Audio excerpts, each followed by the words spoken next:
Let's get this going, ladies and gentlemen. We are going to be looking at some real fantasy football teams, trying to make some real trades and talk about overall strategy and adjusting to your league format. So let's go ahead and let's pull up our first team coming out from Joe, my man. Thank you so much for being a member of the flock. And real quick, I will say, I know we had a lot of people joining flockfantasy.com and wondering how they get their team broken down. Please join the Discord. You can find that on the site. You can either go to your account page, click link Discord, or just the Discord button at the very top. But regardless, just make sure you do that. If you signed up with promo code FLOCK and the Mother Flocker tier, then you're going to be able to see the roster submissions tab here under Mason's Flock. Go ahead and send your team and screenshots there. Be super happy to go through and check down your team and break it down. But Joe coming out says, first time user, 10-team BBR 2-1, would like some trade thoughts, thinking it's a good time to sell Jerome Ford and package him with someone to get an upgrade at running back. Any other trade ideas? This is a keeper league where we keep two guys, thinking about keeping Cook as we got him in round 9, but please let me know. Thank you. No, thank you so much, my man, again, for being a member of the flock. And let me go through and talk about the keeper aspect of this for one sec, because this is a mistake that I made when I first started playing in keeper leagues. And just to let you know, in case you don't, I specialize in Dynasty Fantasy Football. That's what I got started on with YouTube. Love Dynasty. And I played for almost 10 years. I started in 2014 playing like 20 plus leagues a year. But with that being said, the first time I stepped into a keeper league, I didn't make the mistake where I thought that we needed to be thinking about our keepers long term. We needed to be going through and saying, oh, okay, yeah, let's think about what this team's going to look like in the long term, blah, blah, blah. In reality, that is not something we should do. In reality, you're going to be much better off just thinking short term here, in that you will always have two players that you want to keep from a year-to-year perspective, my friend. So I'm never going to sit here and go, okay, yeah, we don't want to move James Cook, even if it would make this team better for right now, because we're thinking about keeping him in the long term. No, you'll be able to find your keepers. It's going to be fine. Once you get to 5, 6, 7 keepers, that's when we begin thinking a little more long term. But this will be a league where we start 1 quarterback, 2 running backs, 2 wide receivers, a tight end, and a flex. So it's a 10-team format where you only start 2 wide receivers and 1 flex. Ultimately, wide receiver depth, not really going to matter a ton here. Ultimately, if we could go through and sell someone like Hollywood Brown and get an upgrade literally anywhere, would make a lot of sense, just because a player like that's not going to move the needle in this specific format. But starting off at quarterback, we are sitting with Tua. We also have Joe Burrow down there on the bench. Really comfortable spot to be in, right? I mean, you can go through and you can start Tua every single week. But with that being said, if you are going to look at Tua and Burrow, we probably want to be selling one of these QBs in the long term. The issue is you're not going to get any value for Joe Burrow right now, so probably are going to have to just sit here, wait on our hands. You're going to have to wait till Joe Burrow is fully healthy. Then at that point, we can go through and we can look to package together Joe Burrow with another piece to get an upgrade in the starting lineup. Or if Burrow's healthy and he's producing as a top 5 quarterback and you really wanted to keep Burrow and then look to go send Tua, we could always do that, right? But more so, we're going to be waiting until we actually get confirmation of what's going to happen with those QBs. Now, going over to running back, we're sitting with James Cook and Jerome Ford. Team should be in a very good spot. I know you were 1-1 when you sent the screenshot, but after the blow up from Devontae Adams plus Jerome Ford having a pretty good week, I mean, we're probably in a situation where we feel comfortable to go through and say it's a 2-1 roster, right? But nonetheless, with Jerome Ford, I don't mind at all if you wanted to go out there and see what kind of value that you could get for him currently, knowing that while he crushed this past week, fundamentally, he had 10 carries for 18 yards, right? What got him there, what got him to 19 fantasy points this past week were the 2 touchdowns. Possibly, if you have Kareem Hunt expanding his role as he's been with the team longer than 3 days now, I think that you will see maybe a little bit of a step backwards for Jerome Ford. Going down to the bench to get an idea of the overall depth that we have on this team. I mean, out running back, we have Roshan Johnson and Kenneth Gainwell down there on the bench. But beyond that, we don't have too much depth of the running back position in particular. Now, interesting spot that we have Dylan in that. Dylan freaking bamboozled me back-to-back weeks into thinking that he was a decent play. Clearly, we started A.J. Dillon in the flex. Let me see who we played him over. Oh, I would have 100% played him over Hollywood Brown, over Cortland Sutton last week as well. I mean, maybe that means I'm an idiot, but I don't think you made a mistake at all going through and having that call, my man. But Nonetheless, if we are looking at this running back room, would be really nice to go out there and make that 2-for-1 deal where possibly we can get out of Jerome Ford, go get a long-term upgrade where we don't even have to worry about what this offense may look like if Kareem Hunt's going to come back.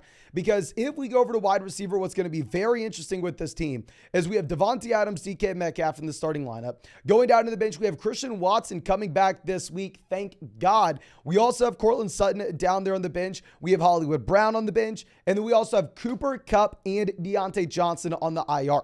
So next week, we're going to need to go through. We are going to need to elevate Cooper Kupp from the IR, and we're going to have to figure out who we cut. Are we going to cut Kenneth Gainwell? He's probably the worst player on this team. Maybe make an argument at Zach Ertz. But regardless, after that, it'd be very difficult for us to make moves on the waiver wire. So what I would look to do is I would look to 100% agree with you and what you were saying in terms of going through and making that 2-for-1 deal, possibly taking someone like Hollywood Brown and Jerome Ford, seeing if we can pivot over to a running back that we have no questions about their long-term value, no questions about their long-term workload. I'm not going to convince myself, oh yeah, we can go out there and we can trade for Saquon Barkley. Oh, let's go get Travis Etienne, Kenneth Gainwell. You're not going to be able to go get Kenneth Walker's, Travis Etienne, Bijan Robinson for the combo Jerome Ford and Hollywood Brown. But if we could possibly get to like Aaron Jones, I think that can make a lot of sense, especially on a team where we're already making that bet on the Green Bay Packers by having Christian Watson on the roster as well. Going over to tight ends, we are currently sitting with Darren Waller in the starting lineup. Waller is someone that I really did not like coming into the season, but I actually think he'll be much better going forward. He's had brutal matchups. He went up against Dallas. He went up against San Fran. I think it will be much better for Darren Waller in the future here.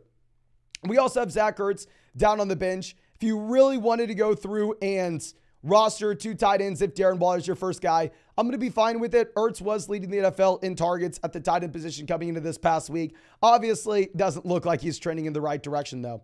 So fundamentally, I completely agree. I think we want to go through and make that 2-for-1 deal where we upgrade over a player like Jerome Ford by taking a depth wide receiver, particularly in a 2-for-1 deal where it's a 10-team league where you only start 2 wide receivers and 1 flex.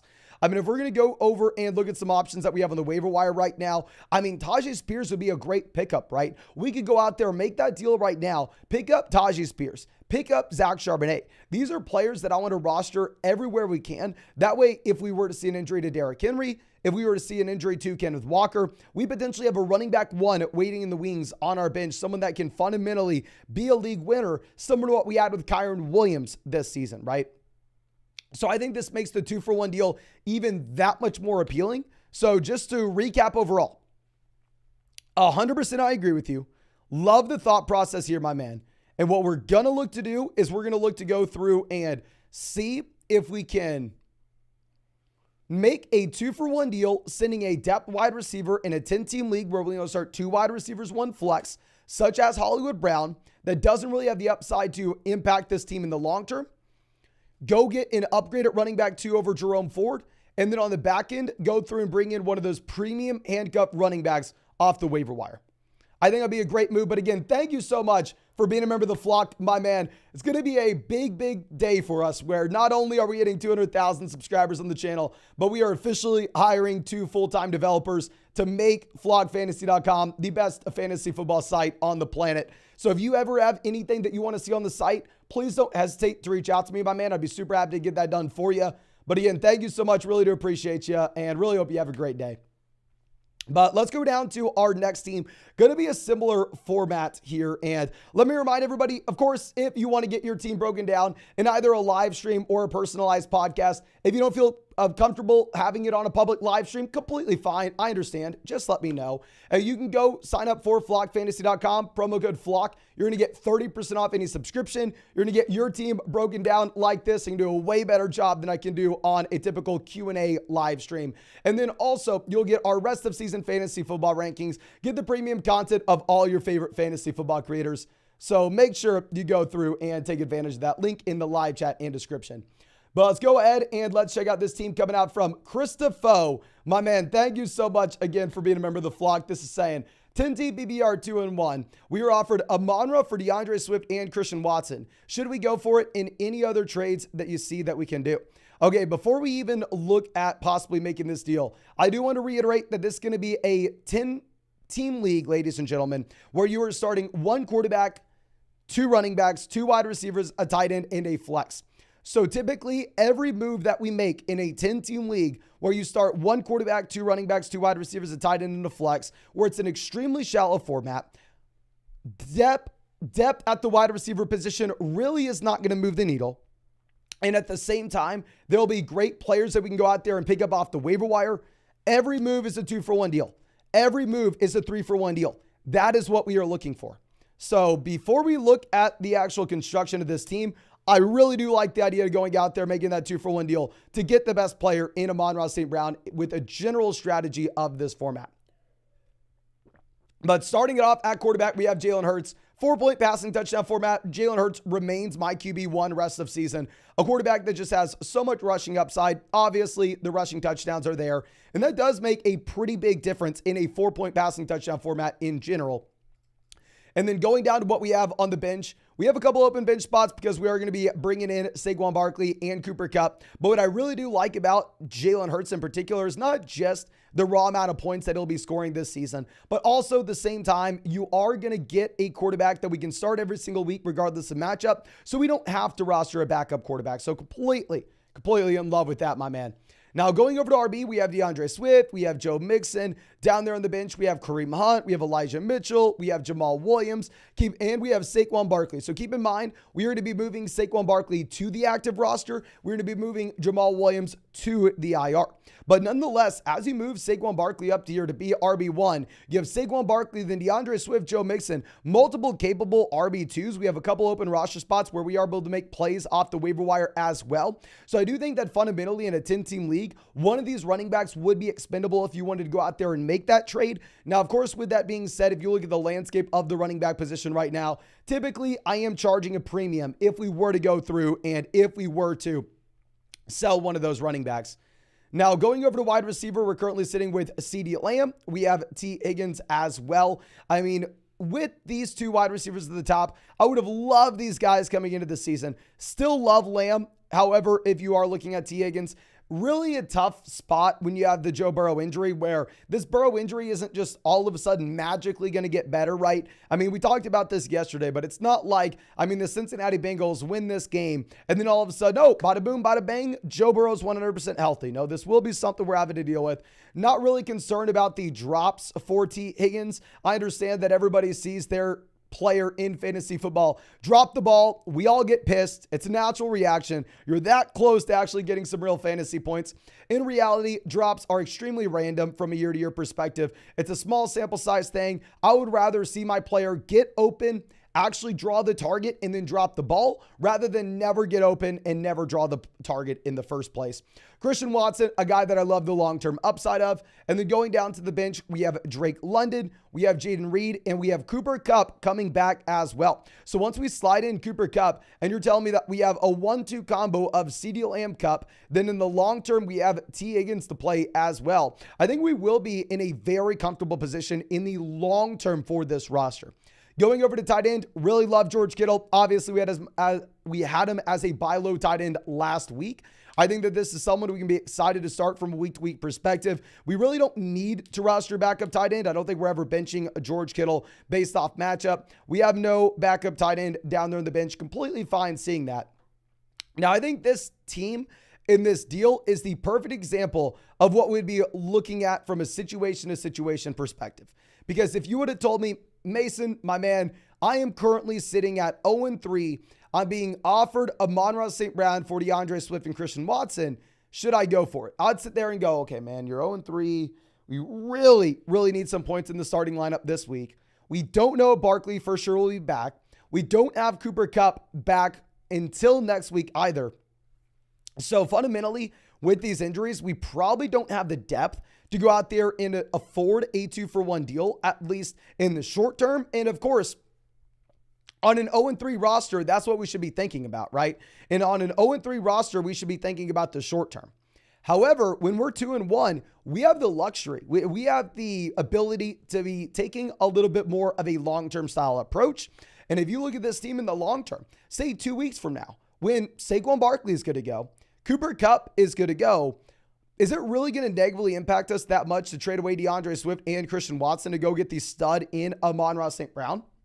where then at that point, we are starting Saquon Barkley, Joe Mixon at RB1, RB2, Kupp, Lamb, Amon-Ra St. Brown at wide receiver, T. Higgins right outside there for the flex. I don't necessarily think so, my man. So I personally think on a 2-1 roster, this is the perfect example of a trade that we can actually afford to go out there and make. And I think I would pull the trigger on that. I think it's a great team with how it's set up. The only thing I'd say is with those open roster spots, let's be backfilling running back production, especially if we were to go through and if we were to trade away DeAndre Swift. That way, I mean, you're going to hear me say this over and over again, my man. I mean, for the rest of the season, I mean, I want to be rostering guys like Tajay Spears. I want to be rostering, Zach Charbonnet down there on the bench. That way, if we have an injury to someone in front of him, we can all of a sudden find the next Kyron Williams, find the next Jerome Ford, find someone that we are really excited about, my friend. But let's go ahead and I believe we should be going to our next team. But I do want to reiterate, thank you so much again for being a member of the flock. Really, really do appreciate you. Really hope you're able to get something from this breakdown. And as always, if I can do anything for you, please don't hesitate to let me know, especially if there's anything I can do for you on flockfantasy.com. Super happy to see how much we already have there already, but we just hired 2 full-time devs. So anything that you want, my man, tools-wise, we are going to get that for you. We are going to make flockfantasy.com the best fantasy football site on the planet. So again, thank you so much for everything. Really do appreciate you, my man. And really hope that we are able to help you out, even if it was just slightly. But let's move this down to our next team. And as I do this, please, if you have not done so already, go down there, drop a like on this live stream. We are 1 like away from 200 likes in the stream. And I believe today, let me check my phone, we are closing in on 200,000 subscribers. We are about, I believe, 340 subs away from 200K. Right there. Let's get it today. But the bond coming out. Thank you so much, my man, for being a member of the flock. Fun story. I actually worked at Schlitterbahn growing up. If y'all don't know, that's like a massive water park in Texas. And we called it the Bond. So this is like my childhood here, my man. Love to see it. 10T BBR 2-1 after this tough week 3 loss. Any thoughts, ideas, criticisms? Love the flock. Appreciate you, my man. Let's see exactly how tough this loss was. All right. We lose one. Oh my gosh. Okay. This is brutal. This is brutal, my man. We lose 167.08 to 167.44. I mean, we are set up in a spot where we absolutely crush top to bottom. We have Jefferson. We have Hurts. There's not a single dud in our lineup. However, we go up against the Keenan Allen team. And when you go up against the Keenan Allen team, it doesn't really matter how much we crush. Barely going to be losing that, but I'm sorry to hear it, my man. 2-1, still in a fine spot. Let's go ahead and let's pull up what we have with this team. So this is going to be a team where depth matters a little bit more. Still only a 10-team format, but you're still looking at a quarterback, 2 wide receivers, 2 running backs, a tight end, and 2 flexes. So a league where wide receiver depth is going to matter a little bit more, right? Now, with that being said, it's not a 12-team format. It's not a 14-team league. It's not like we need to be optimizing to roster as many guys like Hollywood Brown as possible. I mean, it's just to say that those guys at least have some value, right? We don't have to go through and sell them for any upgrade anywhere. But looking at quarterback, we have Jalen Hurts. Perfect. Love to see it. I mean, with Hurts, quarterback that we're going to start every single week, regardless of matchup. 4-point passing touchdown format. He's my QB1. Even in the 6-point passing touchdown format, he's still a top 3 quarterback in fantasy. Love the rushing upside. Love the offense. We don't have to roster a backup quarterback. That is beautiful. Now, going over to wide receiver, we're currently rolling with Jefferson, Olave, Mike Evans, Christian Kirk. So really do like this wide receiver room. As we were mentioning, I mean, this is that full BBR format where you can start up to 4 wide receivers from a week-to-week perspective. So if you are looking at these 4 wide receivers, I mean, these are going to be guys that actually do move the needle. And going down to the bench, we have just a little bit of depth with guys like Jahan Dotson, Jacoby Myers. So I really don't think that here, specifically in this format, when we have 6 startable wide receivers, this is a league where our number one idea and our number one thing to do is take our wide receiver 4 and go get an upgrade at running back 2. While we can do that if we really want to, fundamentally, because we can start these guys every week, I'm going to be fine holding on to them. Now, with that being said, my friend, I'm not going to shy away from the fact that I think we could actually look at Mike Evans and Christian Kirk as potential sell high candidates. If you are looking at Mike Evans, I've seen a lot of people thinking that he's bumped up to like the Devonta Smith range, the Calvin Ridley range, the T. Higgins, Jalen Waddle range. I don't agree with that. I think honestly we'd way rather have those wide receivers. Evans has crushed. He's pretty much crushed off of efficiency, however, not necessarily volume. So going forward, I do think that we maybe get a small step backwards for Mike Evans here, where the man has scored a touchdown every single week through the first 3. He has 75% of Baker Mayfield's touchdowns so far this season. I do expect this number to come down. So if you could take Mike Evans and a potential small piece such as Gus Edwards and go out there and get Jalen Waddle, go out there and get Chris Olave, go get Calvin Ridley, go get Devonta Smith, definitely would be something that I look to do. I understand the majority of people will reject that trade, but if we have a window of like 4 to 5 wide receivers that we can at least send the offer for, there's a chance that one of those gets accepted. And then Kirk is going to be on the radar as well as a potential sell-high candidate, just not right now. Because if you are going to be looking at Christian Kirk, there's a good shot that Zay Jones misses this next week. It's a okay matchup going up against Atlanta as well. I know teams have struggled a little bit against Atlanta so far this season. But if you look at Las Vegas sportsbooks, I believe they do have the Jags within a 21 point or 23 point implied team total, if my memory serves correct. But once we get Zay Jones coming back in week 5, if Kirk's coming off another strong week 4 performance, we're pretty much for the straight month, Christian Kirk looks like he is crushing it. Then at that point, I would love to see if we can pivot off of Christian Kirk, maybe send him and a smaller piece such as like Gus Edwards if we're not able to make the Mike Evans deal, and go get a wide receiver that everybody hates right now. Go get someone like T. Higgins that in the long term, maybe in a little bit of a better situation, especially on a 2-1 roster. I think that would make a lot of sense. Now, going over to running back, we're currently sitting with Miles Sanders, Zach Moss in the starting lineup. Down on the bench, we have Zach Charbonnet, Elijah Mitchell. Perfect guys. I mean, hell, Kenneth Walker goes down. Charbonnet's a league winner. CMC goes down. Elijah Mitchell's a league winner. These are guys that have the possibility of actually moving the needle in fantasy, even if they're not necessarily doing anything right now. We have a couple other depth pieces such as Samaje Perine, such as Gus Edwards. And this will be a little bit of an interesting conversation surrounding Zach Moss. So typically, if I look at a team that has Zach Moss and we have Zach Moss on the bench right now, I'm going, okay, you know what? Zach Moss is going to be a sell-high guy because he has a limited shelf life. We don't really know if he's going to be startable 2 to 3 weeks from now. So if we're not starting him right now when you have no JT and for sure that he is in a phenomenal spot, then yeah, let's go ahead. Let's send away Zach Moss. Let's get some value into this starting lineup right this second. However, my friend, on this team in particular, where Zach Moss is actually a quality starter, where we need him right now, where we have JT for the long term, I think that Zach Moss is actually going to be someone that we are looking to hold on to just so, we get that nice balance of short-term production and long-term production at the same time. Going over to tight ends, one of my favorite tight ends this year, TJ Hawkinson. Love to see it. You start him every single week, regardless of matchup. So much damn passing volume in this Minnesota Vikings offense. So we don't need a roster backup tight end either. Perfect situation, just like the quarterback. So overall, my man, I love the team. I love the construction based off the format that we are playing in. Really, the only thing that I would say is you probably wanted to go through and maybe look to sell off of the Mike Evans, the Christian Kirk of the world, if you are going to be getting a very nice price point for them. But that's just a super small nuance thing, right? Of course, the overarching thing that we want to be looking at is the overall roster construction and how we should be optimizing for the format that we are playing in, which I think you've already done a phenomenal job of, my friend. But again, thank you so much for being a member of the flock. Really, really do appreciate you. Really hope that I was able to help you out in some way. And you know what I'm going to say, of course, if there's anything I can do for you, especially if there's any way I can improve flockfantasy.com for you, do not hesitate to reach out to me and let me know. Be super happy to get anything done that you want. And yeah, thank you again. Really do appreciate you and really hope you have a great day, my man. But let's go ahead and let's find our next team. I'm not going to look at this. Actually, no, maybe we can. Let's look at this. The screenshot's okay. We'll look at this team for Ian here just 1 second, but real quick, I do want to ask y'all one thing. Hit that like button. 1 like away from 300 likes.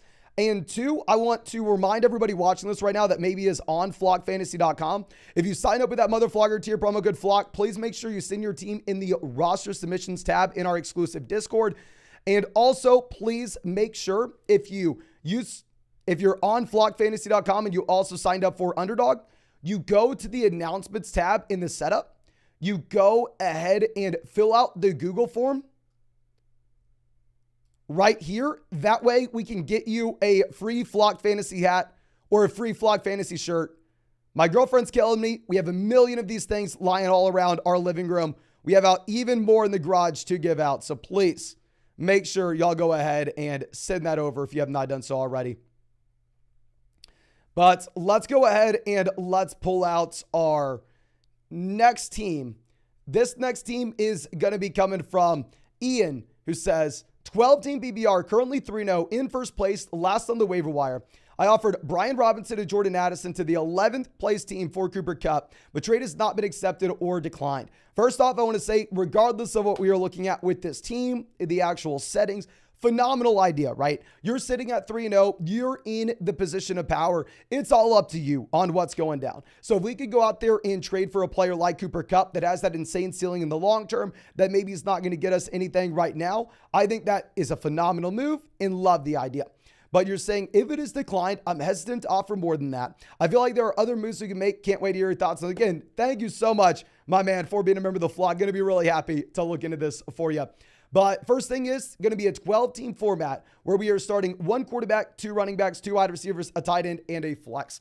So generally, this is going to be very similar to what we are looking at, say, with a 10-team league where we have multiple flex spots, right? Where depth is still going to be somewhat important. Like, it's not like we can say players like Hollywood Brown are completely useless, but still depth will not be the main driver of this team. More so, we are looking for those guys at the very top end that have that insane level ceiling, such as a Cooper Kupp. Now, with that being said, since this is going to be a 12-team format rather than a 10-team league, 2-for-1 deals are going to be just slightly less advantageous. We're still looking to structure our deals in that fashion because we only have 1 flex spot. But in a 12-team format, the player pool that we are going to have available on waivers will be slightly degraded. So that roster spot's going to be worth just slightly less. But nonetheless, starting off at quarterback, we are sitting with Deshaun Watson, a quarterback that I was excited about the overall upside that we had coming into the season. But I would say based off what we had with Deshaun Watson so far through the first 3 weeks, not going to fault you at all if you wanted to go out there and if you wanted to pick up another quarterback off the waiver wire, right? If you had someone like Jordan Love somehow still sitting out there, if you had CJ Stroud on waivers, I think you can go through, you can pick him up and more so play the matchups with Deshaun Watson. And if Watson bounces back, if Watson turns into the quarterback that he was in 2017, 2018, 2019, or 2020, and all of a sudden he is a guy that we can start every single week regardless of matchups, then no harm, no foul. Then at that point, we can go through and we can drop the second quarterback, pick up another running back with upside off the waiver wire. But just typically, if we're in the range of like Josh Allen, Jalen Hurts, Patrick Mahomes, there, I only want 1 quarterback. But if we're down there with like Deshaun Watson, maybe at this point, like Trevor Lawrence, if Lawrence keeps struggling, there, I think you can afford to roster 2 QBs, especially on a bench that has 7 slots. Now, going over to RB, we have Pollard, we have Josh Jacobs in the starting lineup. Down on the bench, we have Brian Robinson, we have Tyler Algier, we have Kareem Hunt. Really like the overall balance that we have of running backs at the very top, as well as depth throughout the entire team. Incredibly impressive that we have been, starting off 3-0, where we have Josh Jacobs and Deshaun Watson both disappointing. Now, with that being said, Jacobs has been very bad. Josh Jacobs has given us very few points, but I do think that he will be better going forward. I think a big issue that you've had with Josh Jacobs is not necessarily the player himself, not necessarily the usage. The usage is great. It's the issue of the matchups in the offense that he's been playing in. I think that this will be most likely a get-right game going up against the Los Angeles Chargers. And I think having Jacobs as an RB2 is still a completely fine thing based off that usage. Now, of course, full transparency, probably not the guy that we had last year, right? But still someone that we can be excited about. Now, going over to wide receiver, we're sitting with Chase. Beautiful. Sitting with Keenan Allen, who looks like a top 5 wide receiver now that you have no Mike Williams, and Mike Evans. Now, we are going to look to go through and sell Evans if we can. Obviously, it's going to be dependent on the price, but I think that there are a couple different moves that we can make. One, that trade that you're already mentioning, going and getting a player like Cooper Kupp from sending Brian Robinson and Jordan Addison. That would be a beautiful 2-for-1 deal where we open up a roster spot and we're able to bring in that next quarterback. But if that were to get rejected, if you wanted to send maybe like Mike Evans and Jerry Jeudy, Mike Evans and Zay Jones, Mike Evans and Kareem Hunt, Mike Evans and one of these smaller pieces, and go get that tier wide receivers that we're always looking at. Go get Jalen Waddle, go get Olave, go get Ridley, go get, who are we missing? Devonta Smith, right? Go get a wide receiver like that. I think that would make sense. And that you are just looking at Mike Evans, in my mind, with a little bit of an unsustainable rate when it comes to his overall touchdown efficiency in Tampa. I do think that it comes back down to earth just a bit. But outside of that, we have a ton of wide receiver depth where 100% this is a team that can afford that 2-for-1 deal, where we go out there and we trade for the long-term play in Cooper Kupp. I mean, we have Terry McLaurin, Jordan Addison, Brian Robinson, Jerry Jeudy, all down there on the bench, not to mention our upside plays as well. Going over to tight end, we have Evan Ingram. And because this is going to be a league where, start 2 wide receivers and 1 flex, you actually have a bump in value for both QB as well as tight end, because they'll naturally take up a higher percentage of your starting lineup output in comparison to a league with 2 flex spots, or maybe where you start 3 wide receivers and 2 flexes. Just the percentage of the pie that they account for is going to be much higher. So then we could go ahead, my friend, and look to make that style move as well. A style move where we were to go through and trade like Mike Evans, Evan Ingram, and go get Mark Andrews. Mike Evans, Evan Ingram, and go get TJ Hawkinson. I think specifically with the amount of depth that this team has, with the fact you only have 1 flex spot, that would be really nice. Now, again, with that being said, Evan Ingram has seen a considerable amount of volume. I think that you are completely fine if you really wanted to hold on to Evan Ingram rest of season. More so just an idea of what I typically look to build around. Like, this team looks like it would be phenomenal, right? We have 2 flex spots where we can start Evans and Jordan Addison every week. We can start Addison and Brian Robinson. We can start Robinson and Mike Evans. We're super pumped about this depth, but as it stands right now, looking at this team, it would be very difficult to go through and just pick up a backup quarterback, pick up a backup tight end, which I think we could go through and look to do. So I think plan A, like you were mentioning, is if we can make that trade for Cooper Kupp, that'd be awesome. I think it would be a very good price to do so.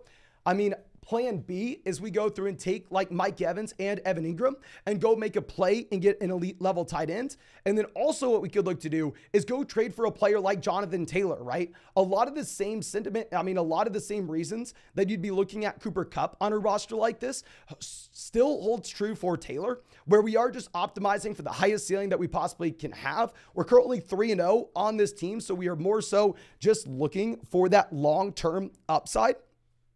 And we have that depth where we can pull a deal like that off.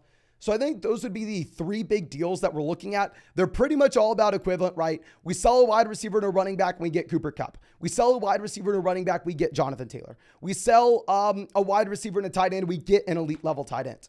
I don't think you can make all 3, because at that point we'll go from having too much depth to not nearly enough. But if we could pull off 1 to 2 of those trades, I think that'd be phenomenal. And I'd be fine rostering a backup quarterback here as well. But thank you again, my man. Really, really do appreciate you. Really hope you're able to get something from this. And again, if there's anything I can do for you, please don't hesitate to reach out to me and let me know. Be super happy to help you out in any way that I can, especially if there's any way I can improve flockfantasy.com for you. But I think that should be it for this live stream. We'll probably break down some more teams and personalized podcasts after this, but I got to end it because I'm going to pay myself. So, of course, if you want to get your team broken down, flockfantasy.com, promo code FLOCK, 30% off any subscription, plus our rest of season fantasy football rankings, all of our premium content. You have all your favorite fantasy football creators over there. And also, promo code FLOCK in the Mother Floggers subscription is going to get yours truly breaking down your fantasy football team with the podcast. Just link your Discord account, which is our group messaging platform, with your flockfantasy.com account, either on your account page or at the very top. It just automatically does it for you. It takes 2 buttons, and then go through and send your team with the roster submissions tab. And I'll send you a link directly of where your breakdown is through DMs. I'd be happy to get that done. But thank you. We're 1 like away from 400. So as I run to the bathroom real quick, go down there, hit that like button, subscribe to the channel, and I'll see you at the live stream later tonight.